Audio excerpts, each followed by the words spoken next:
Good morning. Welcome to ICFB Star Entertainment. This morning, we are grateful to have Craig Jameson joining us from Canada, and we're going to get started right away. Craig, welcome to the show. Hi, Tara. Hi, Craig. Good morning. Good morning. Do you have your coffee? I left it downstairs. I think we're out, but I'm okay. I've had enough coffee. I'm amped up. Okay, great. I'm glad to hear that you're all amped up for a rock I'm and amped roll up. show. Ready to do this. Okay, so Craig, we're going to go back a ways, and this interview is all about you. So it's about you as a person. We want to get to know who Craig is that does this Sure. amazing music. So, Careful what you wish for. well, maybe not too much, but just a little bit, okay? Yeah, don't go too deep. You might be scary. All right. So Craig, we're going to take a couple years back. So first of all, we're going to talk about your music career, and then we're going to talk about what entertains Craig.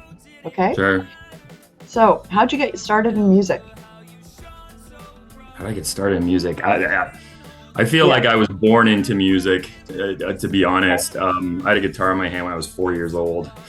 I grew up in a musical household. My dad we're very similar. So he was a rocker from way back. He came from England. So he grew up on bands like the Beatles and the Animals and, all those bands, right? And he played in bands ever since he was 15, 16 years old. So always had a passion for music. There was always rock and roll playing in the house, Beatles, Van Morrison, the Eagles, what have you. And then he rehearsed with his 60s cover band, Midlife Crisis, in our house. So every Saturday, that was the soundtrack. Great. And we used to go to all his union gigs and stuff like that as kids and stuff like that. So, yeah, so he bought me my first guitar when I was 4 years old. Funny enough, he kind of put me off it because he wasn't the greatest teacher. And then time went by, and when I was about 10, 11 years old, I started taking more of an interest in it. And that was around the time when Nirvana was making a splash. And when I saw the video Smells Like Teen Spirit, I was like, that's like, I want to be that guy. I want to, I was going through a lot of anger and angst as a child and stuff like that. Yeah. And just being able to just kind of scream and thrash a guitar in a microphone, it appealed to me. And then I wrote my first song when I was 11. It was called Death at Dawn. And it was about a guy on death row, which is kind of profound for an 11-year-old. I don't know why I was thinking about that, but I guess I found it very interesting. Funny enough, I actually wrote a short story last year around the same theme. And then from there, it was just like, I wanted to do guitar lessons. So I started doing guitar lessons. I took guitar in school. Our teacher was super cool. He let us take the last 10 minutes of class and play whatever 90s tune we were feeling. I remember rocking out Blind Melon with the class and stuff like that. That was fun. And then I think I started my first band when I was like 12. My buddy got a set of drums. I had some songs written. We started jamming them out. We needed a bass player. So I tuned down like a classical guitar really low, and I threw it in my brother's hand and said, just follow where I am on the same notes, kind of bass player humor in a way.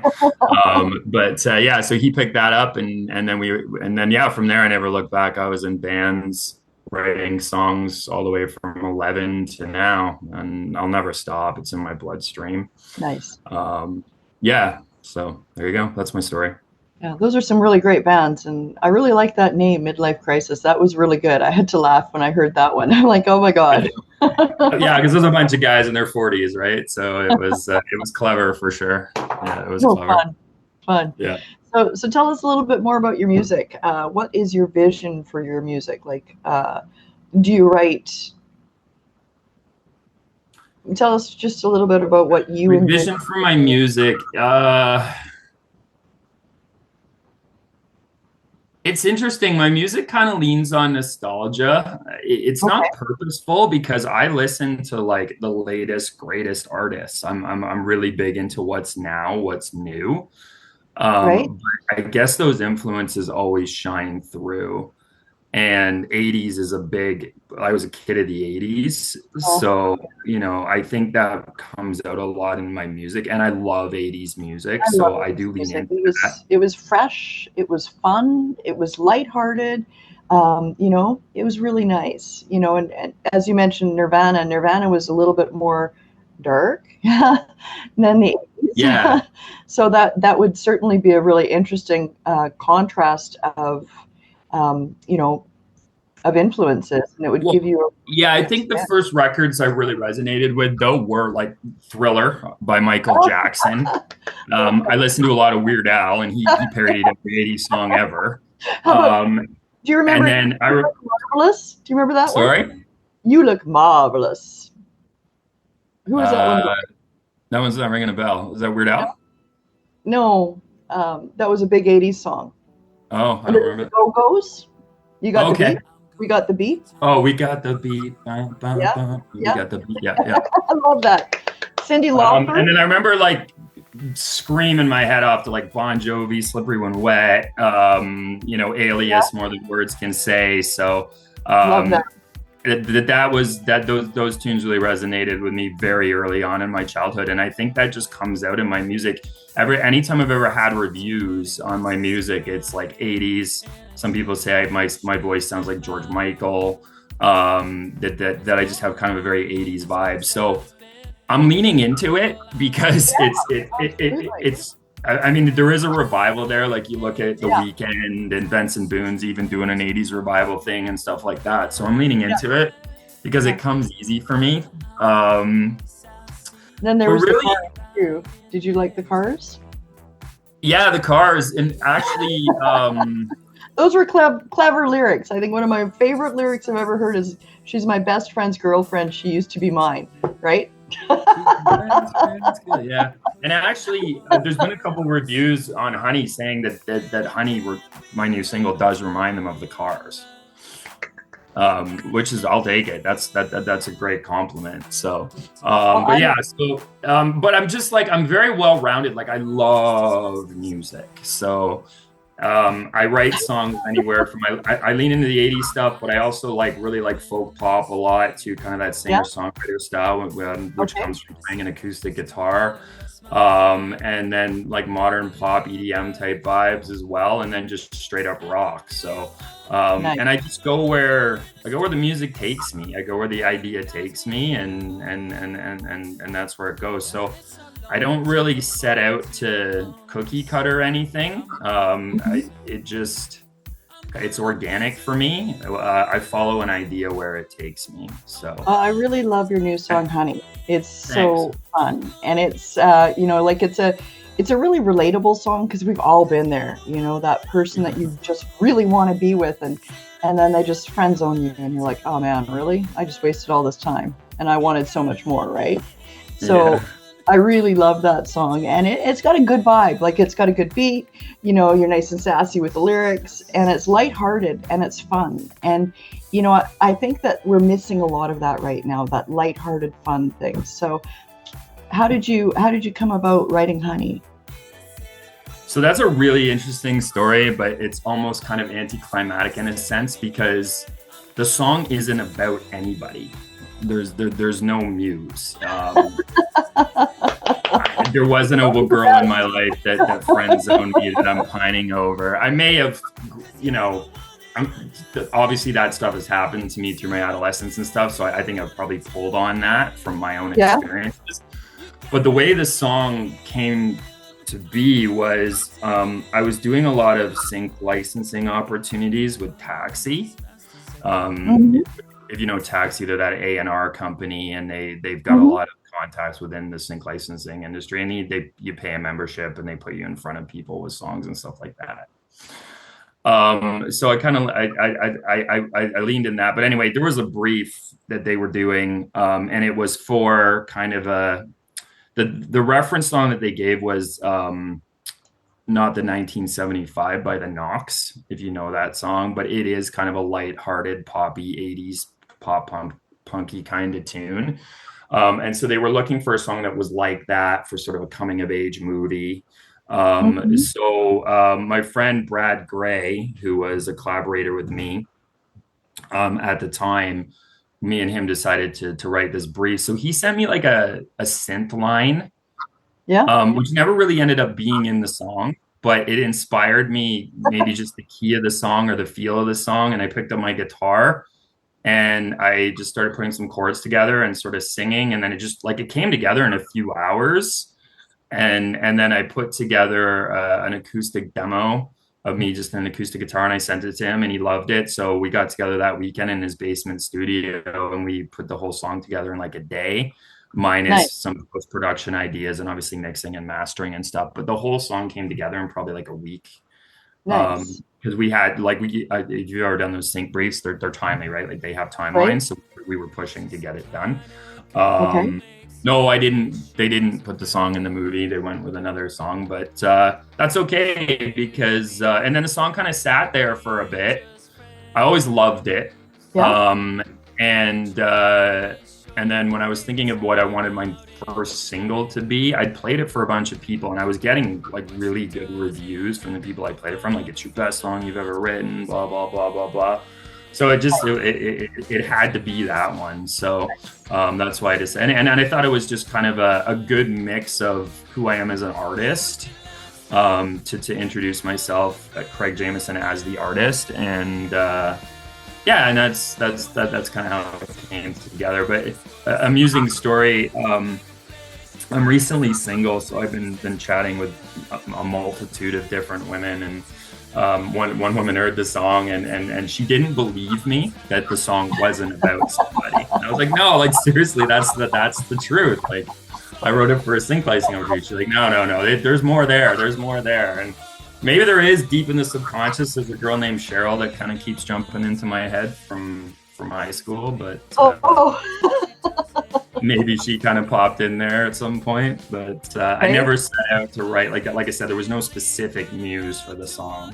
I Well, was trying to write like an American Pie coming of age type lyric, right? Where it's amazing how those teenage experiences keep popping back into our lives, right? yeah, So maybe you were kind of channeling that inner vibe of what happened with Cheryl when you were a teenager, right? And hey, there's nothing wrong with that. But jumping into that 20 years oh, ago, she floored me, that girl. jumping into that 20 years I wrote ago. her a love letter, and she like showed it to everybody in high school, and everybody made fun of me for like a year. No. So it was Oh no. she was tumultuous, that one. So Anyways, let's I guess I so if wasn't her you type well, if you could go back 20 years ago, knowing what you know now, what advice would you give yourself? in that moment. No, we're gonna move on from her. Oh, okay. She's gone. You know what? She's history. She's ancient history. Yeah, what advice would I give myself? Oh, I don't know. I don't like to be big on regrets because I feel like everything kind of happens for a reason. Absolutely. But I've always wanted to do this as a living, and I think that I should have been bolder Okay. with my decisions. I should have moved out of London, moved to LA or Toronto or Vancouver, somewhere really kind of immerse myself in the scene and really gone after it super hard. I think my foot was always kind of just like halfway, like I was kind of halfway in because life, right? You've got to pay bills and you got to balance everything, right? So but then as I say that, I'm like, I'm still happy when I have two beautiful girls. Like it all worked out for me in that sense, right? And if I followed that, then would I be here as the grass greener kind of thing? But I think yeah, I don't know. That's a tough one because I guess yeah, it would be just to have pushed harder when I was younger and have more of the energy, I think. But again, I'm not So upset with where I am from different perspectives. So yeah, it gives you more information to write from now in your life, right? But what would you consider to be some of your greatest successes and some of your greatest learning moments? in music, Hmm. I've had several songs on the radio. Like last year, I released a Christmas song. It was played on mainstream radio, and I have a picture of they do like the playlist or whatever on the internet radio. I'm Hmm. right in between Taylor Swift and Rihanna, Nice. which is super cool. Um, I've had other songs played on the radio as well. There's nothing like hearing your song on there. I like my collaborator Brad. We wrote a song called "Make You Dance" with our band Digital Opium, which is not a band anymore, but that was on the radio also. I had a song Nice. in my pop punk band Falling that was like all over satellite radio, got Hmm. like millions of streams. I've toured Ontario. I've opened for bigger bands like Ill Scarlet. Yeah, but I would honestly say like the greatest success of all this is just kind of the experiences and the fun that I've had throughout it all. Nice. The wins are kind of fleeting, Right? but that's not why I do this. I do this because, like I said, it's in my bloodstream and I have a passion for it. But the amount of relationships, the experience and the fun that I've had through creating music and chasing music Yeah. is it's pretty indescribable, and like I wouldn't change any of it. It's brought me some kind of hard times too. Music's tough in the sense that like there's a lot of rejection, so but I'm in sales, so as a let's call it plan B. So I'm used to rejection, but you tend to get thick skin. My favorite animal is a rhino because I've got one tattooed on me because they're thick skinned and have tunnel vision. So they, Oh, they don't let much mess with them. So that's kind of my spirit animal. And that's very cool. yeah. So Very cool. All right. So, what would you say the secret of your music would be then? Would it be the I think I lean on pop sensibility. okay? Um, like I write a song with an audience in mind or a listener in mind. Okay. First and foremost, even if I have an idea that might be deeper or a little bit more, what's the word I'm looking for? Fluffy? No, Or more emotional? like deeper I'm just thinking of a bigger word for deeper or whatever. I'm thinking about like if you sit around, you get stoned and you're like existential, maybe like you have those like conversations about like crazy things or whatever. Anyway, but I always try and bring it back to a hook that people would want to sing along to, something that makes me want to sing it over and over. Um, you know, little earworms, like just I try and write catchy music, even if it's a Nice. slower song, even if it's got a darker feel to it. I still want it to have some kind of pop sensibility, some kind of hookiness to it. Mm. And that's what I think that's kind of the secret sauce to my music. And the biggest compliment is when I show someone a song and they go, "Oh, it's catchy," right? Because that's what I'm going for. Well, it's something that resonates with people, right? So, For sure, I think most people want to listen to music to party, have a good time, clean their house. Like they're usually in a good headspace. They don't mhm. want to be listening to, and I mean, there's sad songs, there's music for, but I don't write too many sad songs. I do from time to time, but generally I try to write something that people are going to have a good time to, whether they're listening to it, they're at a party, they're driving in their car.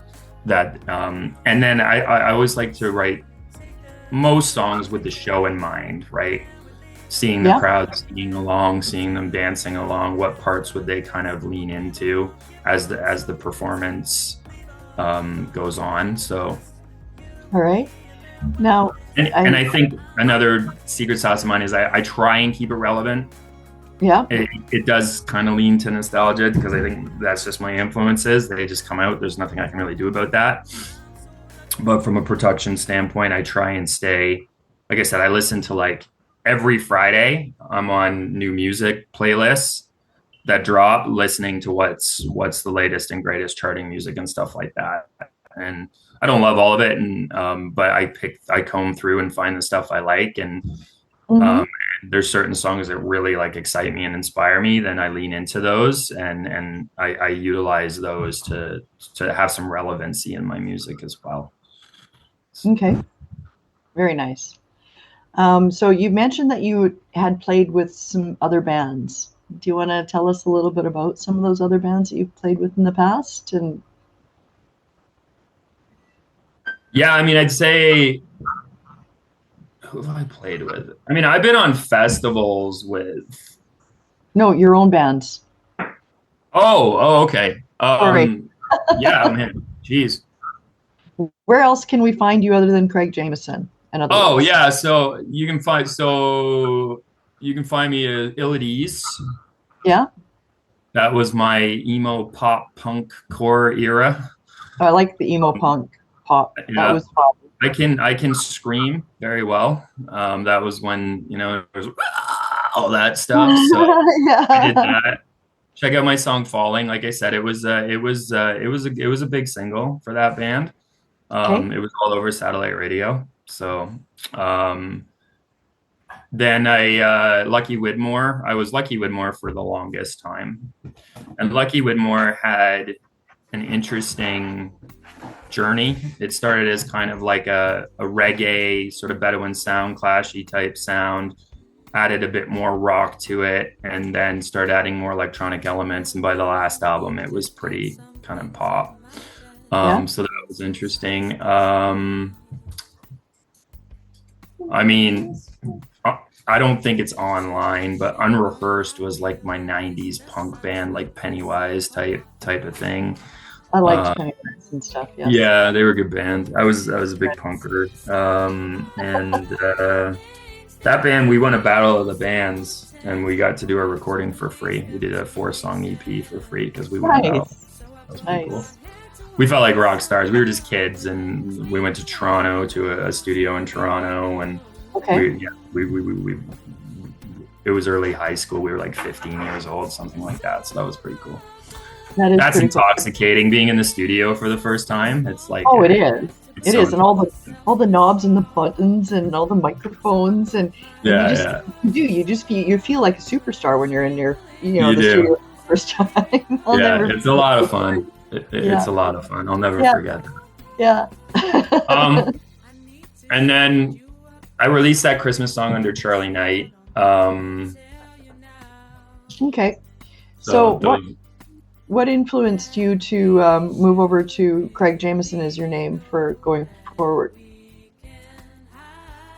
you did. Me. I mean, you helped me to. I wanted. We touched on it a little bit. I wanted to lean into kind of my authentic self. Yeah. And I think I told you that, and you told me there's no one more authentic than you. So and Here we are. here we are, yeah. And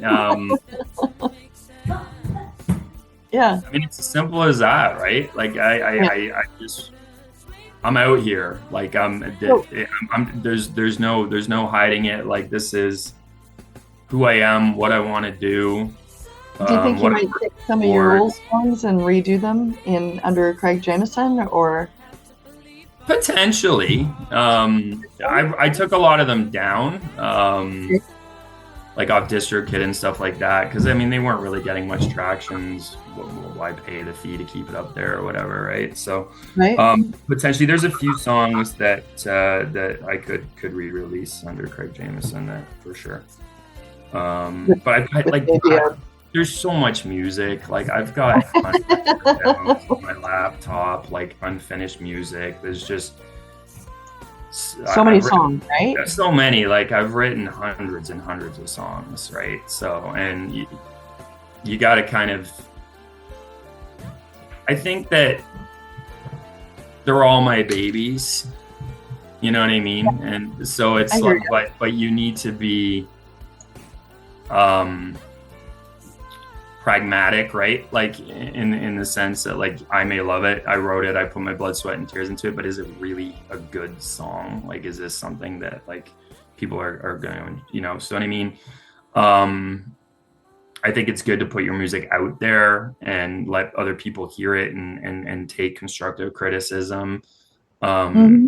because, I think of Ed Sheeran, like Ed Sheeran writes a song every day. It's like going to the office. He gets up, he has his coffee, he grabs his guitar, he writes a song.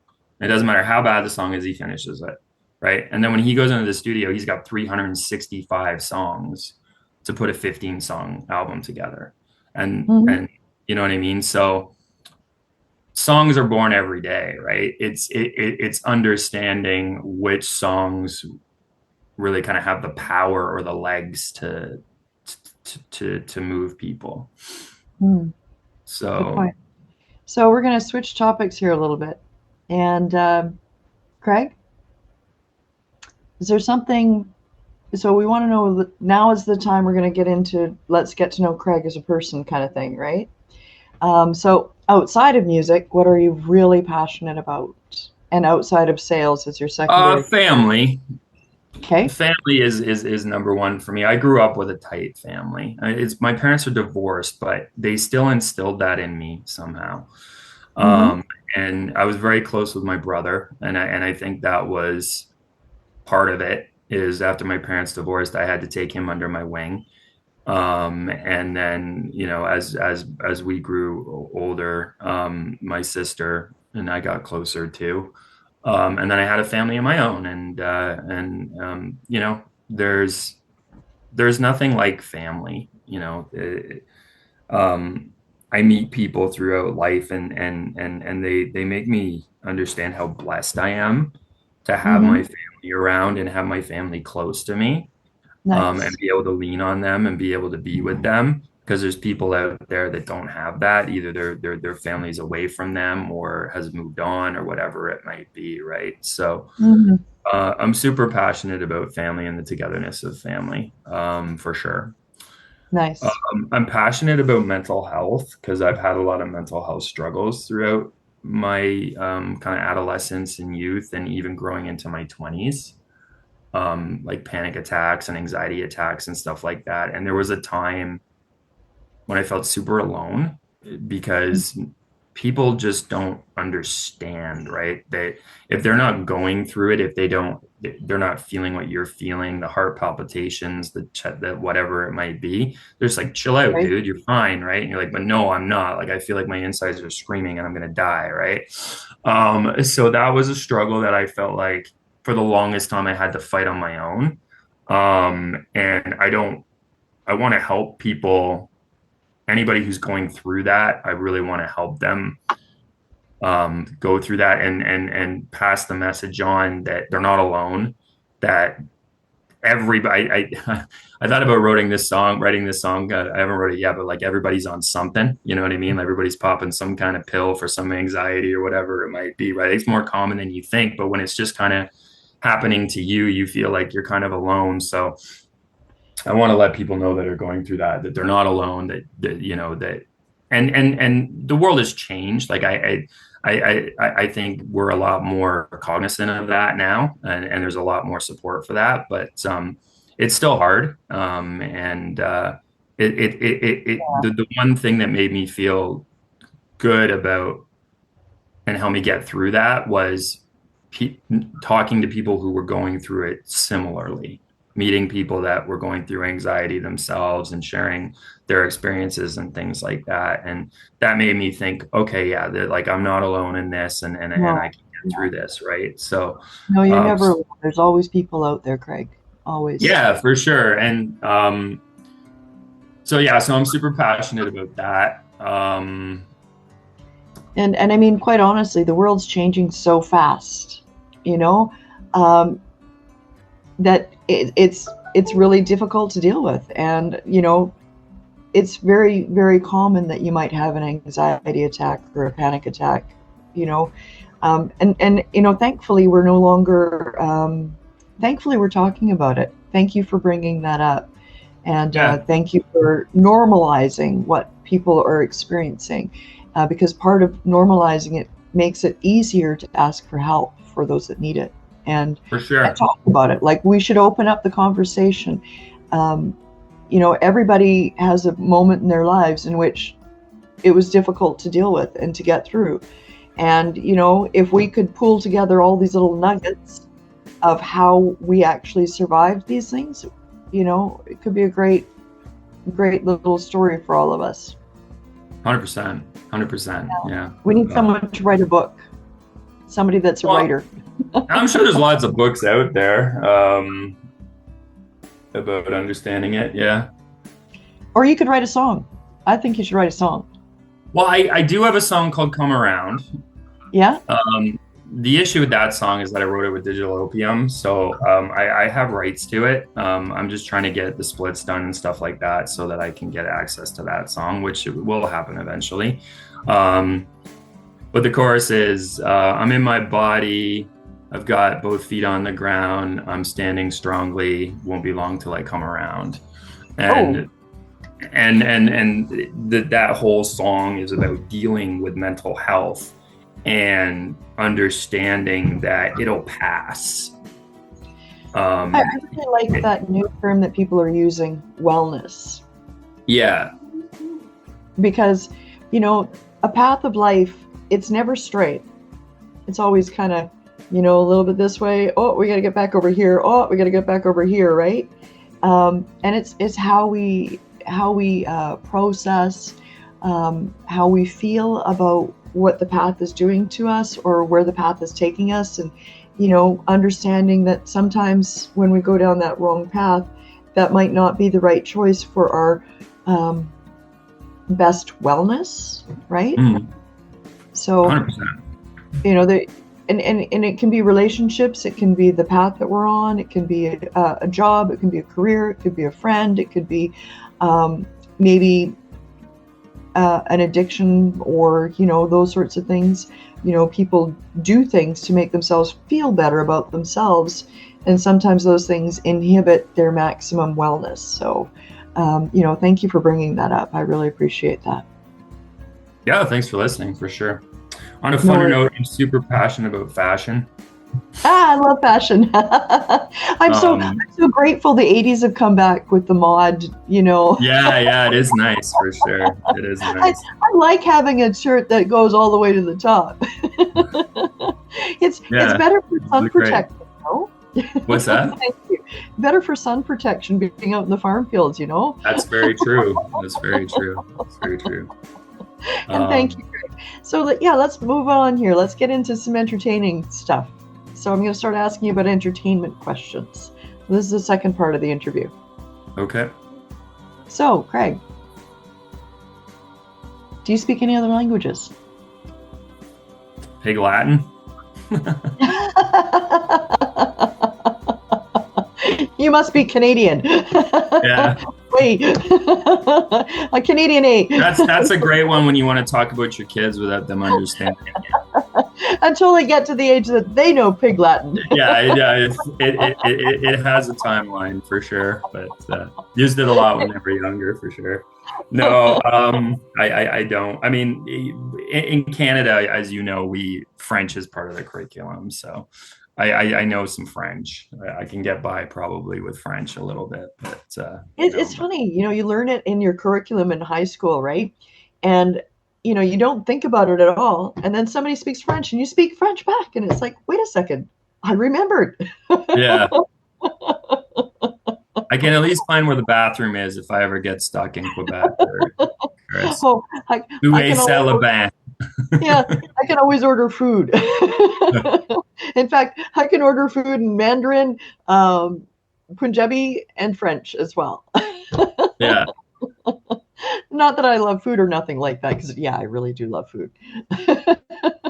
Okay, next question. Where have you lived in the world? Is it just been Canada? Yeah. Okay. Definitely want to see more of the world. Definitely, that's on my agenda for the next few years, for sure. And touring could be a great way, because you can get paid to go and see some new places, right? 100%. Yeah, 100%. Yeah, because we want to take in all those tourism spots when we're on our tour too, right? Yeah. schedule My a day. bucket list trip is to sail the Mediterranean. Oh, nice. Do Talk you about sail? passion. I'm passionate about Greek mythology too, I um, love and Greek. so I would love to like sail the Greek islands and check out all like the god statues. I'd love to step foot on the Colosseum too, where all the gladiators, and I love all that stuff for I love sure. everything like that too. I love all those Yeah, stories, right? Like the Zeus and history. Yeah, Poised and you know, Venus, the goddess of love, and then of yeah, course you can't forget Medusa, yeah. I've right? got Medusa on my arm. Oh, do you? I've got a whole Greek mythology half sleeve. I've got Perseus, the Minotaur, Medusa, Cool. and and Cyclops. Yeah, yeah. Greece is amazing. I did go to Greece. I had the best I love the weekend. idea of just kind of getting off a boat on the island. You go get some bread, some wine. You kind of check out the local scene, meet some of the local people, the tourists and stuff. It'd just be a party everywhere. It'd be fun. So that's my bucket list trip. I'm gonna do that one day. Do you sail?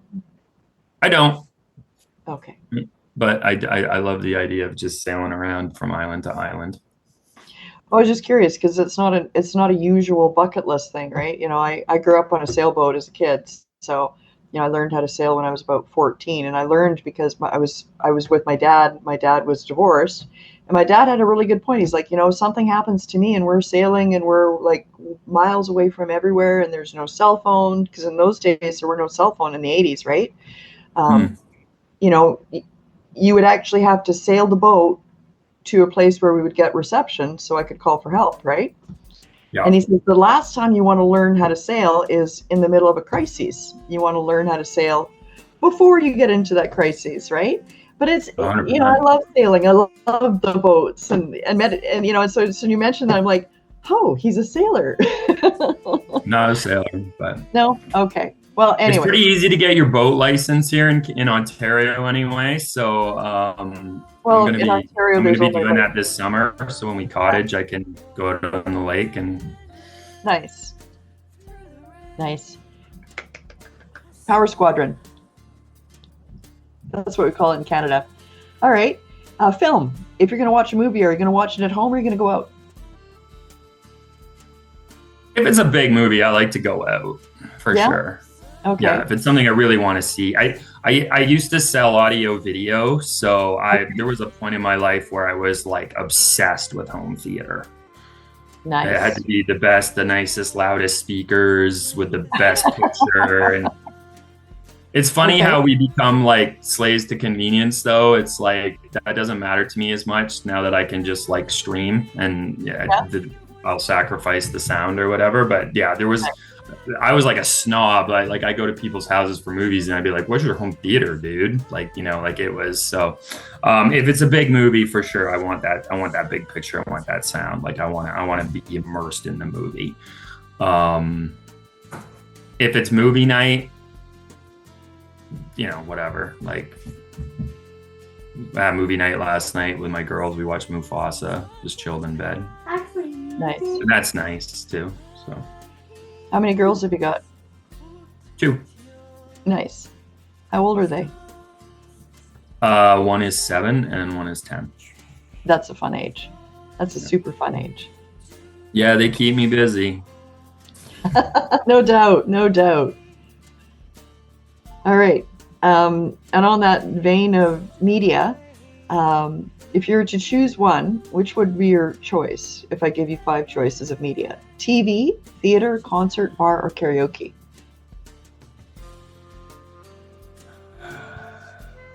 Karaoke's a blast. That's so much fun. I mean, any chance to perform, right? Yeah, you want to sing, right? Yeah, I'd have to go with karaoke. I think I'd have to go with karaoke for sure. Now, And always like I've hosted karaoke parties. Like uh-huh. there's a place here in town called Poacher's Arms, and they have karaoke rooms that you can book, like private VIP karaoke rooms, so you can have your own karaoke parties. Those are a lot of fun too. Cool. So karaoke for sure. Okay, next question is art. What kind of art would you choose? Painting, photography, metal art, structural art, or art that involves nature? What would be your choice? Paintings. Like, I love abstract paintings. I love Salvador Dali, Picasso, all of those guys. Yeah, no, definitely. There certainly was some brilliance in those paintings. Yes, definitely. And they've stood the test of time, right? For sure. I like the weird stuff. I like the really anything that's kind of weird and out there is my jam for sure when it comes something that makes you think, right? Yeah, something's like a statement. Something that's like, oh wow, like that says a lot. Yeah. Okay. Fashion. If you're going to do fashion, are you more comfort or beauty, trendy or traditional? Ceremonial. I dress for the event. Okay. So, if it's a black tie affair, I'm going all out. Like, but if it's a casual affair, then I'm gonna bum and be loungy. Like, it just clothes are very necessitative, right? Like, I dress for the event, essentially. Okay. And if I'm meeting somebody for ice cream today, I'm gonna wear an ice cream shirt. That's kind of how like stupidly ceremonial I can be sometimes. You have an ice cream shirt? Yeah, it's a copy of the one that Harry Styles wore on tour. Okay. It's a copy of that one. Nice. Yeah. Nice. Okay. Now, if you're gonna have food for yourself, is it gonna be? Are you gonna have food at home, or are you gonna go out?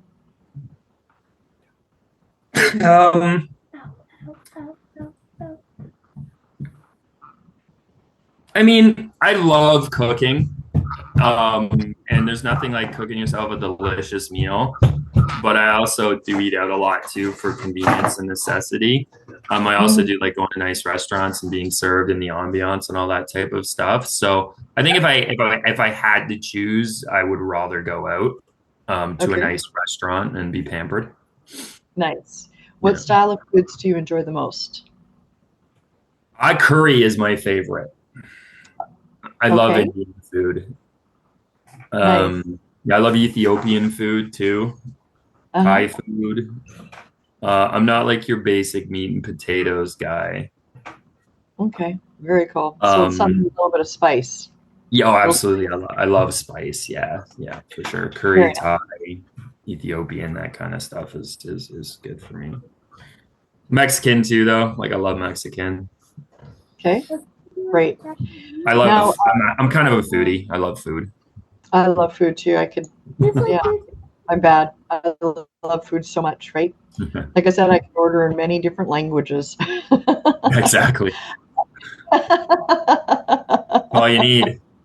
And how to order a couple beers. Oh yeah, Mandarin is Sala Ibe Piju. Yeah. Okay, so if you're going to go somewhere and you're just going to relax, where would you want to go? Would you choose nature or city? If I'm going out to chill, yeah, probably nature, like a picnic or something in a nice park under a shady tree. Or the beach is always nice. I love the sound. I love the sound of the waves just lapping up on the shore and taking a beach nap. That's super relaxing. Nice. The wind blowing in your face. Yeah, I really like that. So. Okay. So if you were to go on vacation, where would you choose to go? Would you want to go local, regional, or international? Like if I money is no object. No object. Yeah. Like I said, I want to go to Greece, Italy, like those places. Italy, yeah, we love Italy too. Yeah. Yeah. England. I've always wanted to go to Italy. Yeah, no, I want to see the world for sure. Yeah. But there's a lot of beautiful places in Canada I haven't gone. I haven't even gone east or west of this country either. So, I mean, like, I have a lot of traveling that I need to do. There you go. You got a purpose in life. So we've got to get your music out there. So you're touring and performing in Italy and in Greece and on the West Coast here. Oh my God, that's the maybe dream. Over Montreal, right? Why not? There's the beat. We got the beat. So where would you say your favorite vacation place would be that you've been so far? That I've been so far? Yeah. Say Mexico. Okay. The Mayan Riviera. Beautiful. I've never been there. Yeah, it's really nice. The people are super awesome. The food is great. It's the weather's really nice. Yeah, it's just there's nothing bad about that place. It's just it's. Did you get a chance to see the ruins? You know what? I didn't go to the ruins. I didn't go to the ruins. Yeah. We opted for swimming with dolphins instead for. I love it. We did some scuba diving too. Dolphins are amazing. They're such snorkeling. It was fun. It was fun. Yeah, we got to ride them, and it was cool. Very nice. Very nice. Well, I really want to thank you for being on our show. Also, thank you. Want to find out where we can find your music, your shows, and how can we follow you? Yeah, Facebook, TikTok, and Instagram are the three that I typically use for socials. Don't have a website yet, but working on it. But yeah. And of course, you're with Big Records, so we can find you in the Big Records. And I'm with Big Records, yeah, absolutely. So I've got a page on there as well. Very nice. Very nice. And I'm streaming everywhere. Honey's streaming everywhere. Spotify, Apple. It was released through Universal, so anywhere you find music, you'll find Honey.